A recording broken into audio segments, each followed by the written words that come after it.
Como estuvimos viendo con la primer ponente, el primer tema que tocó fue referente a los mecanismos alternativos de solución de conflictos, más enfocado en la justicia alternativa, que ha cobrado mayor relevancia tras la reforma de 2008.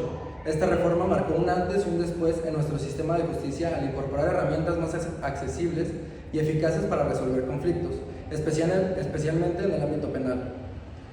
En esto también podemos hacer un poco de mención en decir que estos métodos siempre son voluntarios y que ninguna de las partes puede ser presionada para participar, además de que en ellas se intervienen dos mediadores, un mediador principal y un comediador, quienes tienen un rol neutral y no están facultados para imponer estas mismas soluciones. ¿Qué son las MASC? Estas MASC incluyen herramientas como la mediación, que es el mecanismo más relevante y protagonista de la justicia alternativa, así como la conciliación, el arbitraje y la mediación. Las partes involucradas en estos procedimientos son el solicitante y la parte complementaria. Aquí también nosotros podemos hacer parte o mención de los principios fundamentales dentro de esta justicia, como la confidencialidad, donde todo lo que sucede en el procedimiento se mantiene en secreto, flexibilidad, donde es posible modificar los acuerdos alcanzados siempre y cuando se respeten los derechos de ambas partes, protección a los más vulnerables, se busca proteger a quienes tengan esta desventaja, obligatoriedad, los convenios son ejecutables forzosamente y economía. Estos mecanismos son más económicos dentro del proceso judicial, conviniendo a las partes para poder acceder mejor a ellos. El ponente también nos comentaba que su fundamento constitucional se encontraba en el artículo 17, ya que este establece el derecho de todas las personas a acceder a estos mecanismos de manera inmediata, promoviendo que la justicia sea rápida y al alcance de todos. El procedimiento, según la Ley de Justicia Administrativa del Estado de Jalisco, es presentar la solicitud de servicio, hacer un acuerdo de viabilidad, dar aviso de privacidad, invitar a la primera entrevista inicial. Si ambas partes asisten, se puede omitir una segunda invitación. Como el quinto paso, encontramos celebrar las sesiones, en los días y horarios acordados, donde se firma el pacto de confidencialidad. Sexto, conocer el conflicto. Esto es, como tal, conocer el conflicto de una manera más profunda. Y el séptimo es llegar al convenio, donde se plasma claramente los hechos, el tiempo, el lugar y los compromisos a los que se pactan las partes. En este procedimiento, también el mediador emplea algunas herramientas, como son el parafraseo, que es reformular algunas frases o palabras para que tengan un poquito más de sentido, y también la escucha activa, que esto es fundamental para generar una empatía y conexión con las personas a las que se les está haciendo este procedimiento. Aquí en adelante podemos seguir a hablar sobre la segunda presentación del ponente, en donde nos hizo la presentación de las pruebas, donde en el juicio mercantil las pruebas se ofrecen desde el inicio de la demanda, incluyendo las pruebas documentales, mismas que son una pieza clave para fundamentar lo que alegamos. El demandado, por su parte, tiene la oportunidad de presentar pruebas en su contestación a la demanda, asegurando que ambas partes tengan la misma oportunidad de argumentar y defender sus posturas que plasman. Dentro de estas pruebas encontramos las documentales públicas y las privadas. Las documentales públicas son aquellas que están al alcance de todos. Estas no pueden ser objetadas en cuanto a su autenticidad si son presentadas en original. Sin embargo, si se ofrecen en copia, sí se pueden objetar, pero únicamente para solicitar su cotejo y compulsa, nos comentaba el ponente, con el documento original. Este procedimiento busca verificar que la copia presentada sea fiel al documento original. Por otro lado, encontramos las documentales privadas, es decir, las con las que cuenta la parte. Estas sí son susceptibles de objeción, principalmente respecto a su contenido. Para respaldar esta objeción, se puede solicitar una pericial, que puede ser de caligrafía o dictiloscopía, entre otras, dependiendo lo que se pretenda probar. Es fundamental acompañar a esta objeción con un cuestionario dirigido al perito, ya que este documento será clave para sustentar nuestra postura. Al objetar cualquier documental, debemos ser muy específicos en qué estamos objetando y qué prueba vamos a ofrecer para fortalecer nuestra objeción. Este nivel de detalles es indispensable para que el juzgado valore nuestras alegaciones. Dentro de estas documentales también tenemos otra pequeña, que son documentales de informes, que se utilizan cuando es necesario que alguna autoridad o institución rinda información específica requerida por el juzgado. Para esto se tiene que indicar claramente el nombre completo y correcto de la institución que proporcionará la información Y también es esencial precisar que esta información se solicita y el periodo que abarca. La claridad y precisión en este aspecto son clave para que el juzgado pueda requerir la información de manera adecuada. Aquí podemos también hacer el uso de la prueba superviviente, que fue también lo que nos hizo mención, en donde que por último hace esta prueba en aquella que no conocíamos al momento de presentar o contestar la demanda.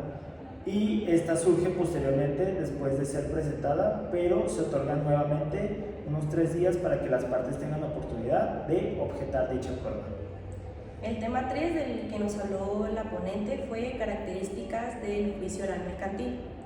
En este tipo de juicio no existen recursos ordinarios, es decir, que no se pueden interponer apelaciones dentro del procedimiento. Además, todas las audiencias deben de ser videograbadas, lo que constituye que es una obligación del tribunal para garantizar transparencia. En el juicio oral mercantil tenemos algunos principios. Tenemos el de la oralidad, que es que la mayor parte del proceso se lleva a cabo de manera verbal. Tenemos el de publicidad, que es lo que les mencioné, las audiencias son públicas para todo, a menos de que se trate temas que requieran confidencialidad. Tenemos también el principio de igualdad, que es que el juez debe mantener una postura imparcial en todo momento. También tenemos el de inmediación, que es que como gobernados tenemos derecho a que el juez emita su resolución directamente frente a nosotros. Aquí también podemos hacer el uso de donde es la contradicción, donde nos hace mención que el escrito de ambas partes debe ser conocido por igual para que puedan defenderse mutuamente. La continuidad, donde el juicio mercantil se compone de 2 audiencias y permite resolverse el caso de forma expedita. Y la concentración, en donde en lugar de realizar las audiencias separadas, las pruebas se desahogan en una sola audiencia para tener mayor agilidad del proceso. Después encontramos que nos hablaba de las etapas del juicio oral mercantil. Como primer paso, nos explicaba de la presentación de la demanda. Una vez presentada, el demandado tiene 9 días para contestar. Después, contestada la demanda, el demandado puede contestar y reconvenir. Después de su contestación, se da vista por 3 días a la parte actora para que manifieste lo necesario y, en su caso, reconvenga. Si hay reconvención, el demandado reconvencional tendrá otros 9 días para responder. Audiencia preliminar. En esta audiencia, el juez busca simplificar el juicio mediante acuerdos sobre hechos no controvertidos. Se eliminan pruebas innecesarias y se admiten las relevantes. Además, el juez propone conciliación entre las partes, esto si es posible. Finalmente tenemos la audiencia de juicio, donde cada parte debe presentar sus pruebas, incluyendo peritos si lo hubiera. Aquí se desahogan todas las pruebas admitidas en la etapa previa. Al final se presentan las conclusiones de las partes. El juez realiza una breve explicación del juicio y emite su sentencia. La resolución puede tomarse en el momento o, tras una revisión, en un plazo máximo de 70 minutos. Aquí también podemos mencionar las particularidades del juicio oral mercantil, las cuales desde un punto de vista personal podemos considerar que son importantes, ya que hace mención de que las notificaciones personales solamente serán durante el emplazamiento al demandado y a la sentencia. En el emplazamiento no es indispensable que sea personal, siempre que se certifique que es el domicilio del demandado y no hay apelaciones, pero sí procede al amparo directo contra la sentencia. Aquí también podemos decir o mencionar lo que nos dijo el ponente sobre la cuantía. En los juicios mercantiles orales de menor cuantía, aquello su valor no excede de 1000 veces la unidad de la medida actualizada, o sea, UMA, y la UMA en los juicios mercantiles orales de mayor cuantía exceden por ende la 2000 de UMA.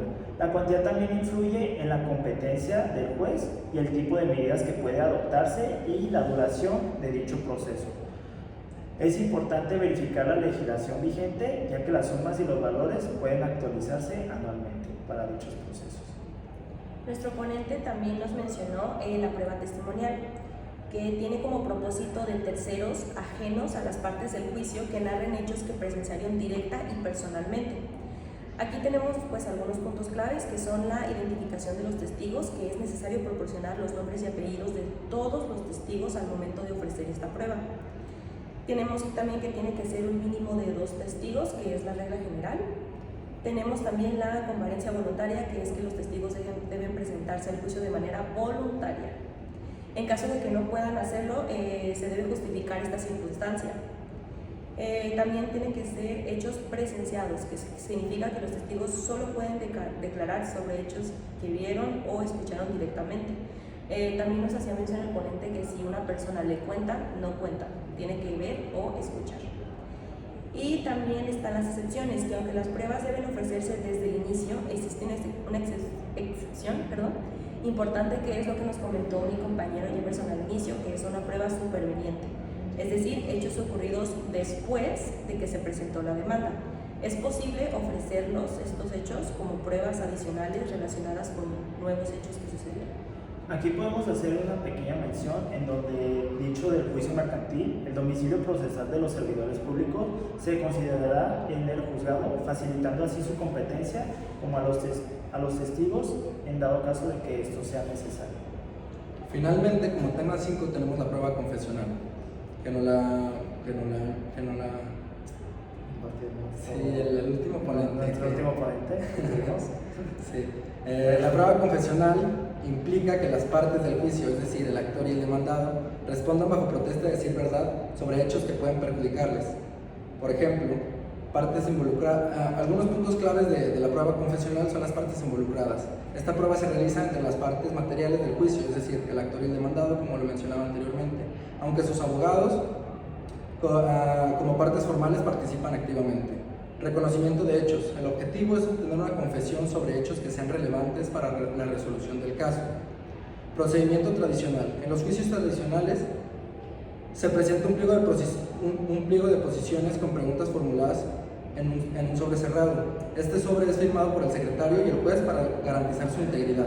Las partes deben estar redactadas en términos las preguntas, deben estar redactadas en términos afirmativos, de manera que el demandado o el actor solo pueda responder con un sí o no. Es decir, son categóricas. Requisitos de las preguntas.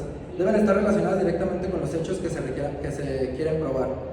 Si el sobre está abierto o no cumple con los requisitos formales, la prueba puede ser desestimada. Bajo protesta de decir verdad, las respuestas deben darse bajo esta fórmula, lo que otorga fuerza probatoria al actor. Citación formal. En caso de que la persona citada no comparezca de manera voluntaria, es responsabilidad del oferente justificar la imposibilidad y solicitar las medidas necesarias para garantizar su presencia. Dicho esto de otra forma, aquí en esta parte terminaremos nosotros con nuestra pequeña parte de la exposición, en donde hicimos mención de algunos de los temas que donde con amabilidad tuvieron los ponentes para venir a exponer hacia nosotros. Dicho de otra forma, podemos decir que la importancia a base de esto, sobre estas pruebas, tanto en la testimonial como en la confesional, las consideramos como instrumentos esenciales dentro de los juicios mercantiles, porque pueden ayudar a formar su convicción sobre los hechos que están en disputas, y las testimoniales apartan la perspectiva de terceros imparciales, y mientras que la confesional obliga a las partes a pronunciarse sobre aspectos que podrían afectar su posición. Y creo que haber dicho esto y de otra forma, agradecemos pues en parte de su atención y también el tiempo de mis estimados compañeros que también se tomaron la molestia de poder aquí estar el día de hoy para acompañarnos. Muchas gracias y los esperamos para la próxima sesión. No mames. ¿Cuánta formalidad?